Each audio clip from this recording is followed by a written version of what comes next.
Bengela umthazamini P30 Mpumalanga. Mbulo khona ekhaya ngibe ngikhona lapha eGoli next to Mamponya Mall. Fanele ngiseshaba ngubhuke bangidinga mbulo khona ekhaya ngiphethe imbiza enamandla kakhulu ayibabi kodwa simbulo khona ekhaya makukhona okugulela kusekhaya shaya stroke makhona ukuhamba uvuka inyawo uvuka umzimba unenkinga yokhalo yekhubalo une discharge unephungela imaya oqhamuqhama khona wakabi cela uze umthazamini kuneze imbiza eklina kakhulu efikusize kakhulu uyiphuza ngathi ngamanzi indlela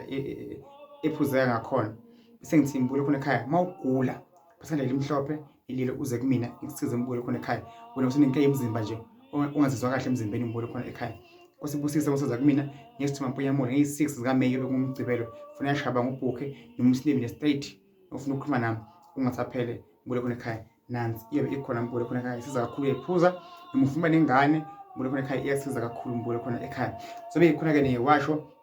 ngam-Prophet Thomas Dlamini nazi Balok Smith bakhona imbulo khona ekhaya ebakhona futhi nabo Blue naba imbulo khona ekhaya kuningi nalezi zicitho zikhona imbulo khona zesicitho noma nenkinga yesilwane inkinga ekhohla amaphupho unenkinga amabhadi inkinga yemasho umProphet nazo ukuthi kuwe fika kuye next to Mamponya Mall noma uze kuye straight eP30 eMpumalanga akufake emanzini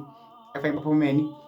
lungisa isithunywa sakho nedlozi lakho ukunoko okufisile imbulo khona ekhaya ngoba sibheke kuqala ukuthi yini isebenza kuwe ngaba umuthi noma ngaba iwasho ngoba kusiko konke ungasebenza kuwe imbulo khona ekhaya ngenza idlozi lakho livuma isithunywa livuma iwasho elakho livuma ini impepha lakho livuma ini amakhandlela lakho livuma ini livuma umuthi ngeze likuvume konke imbulo khona ekhaya ngithi kuwe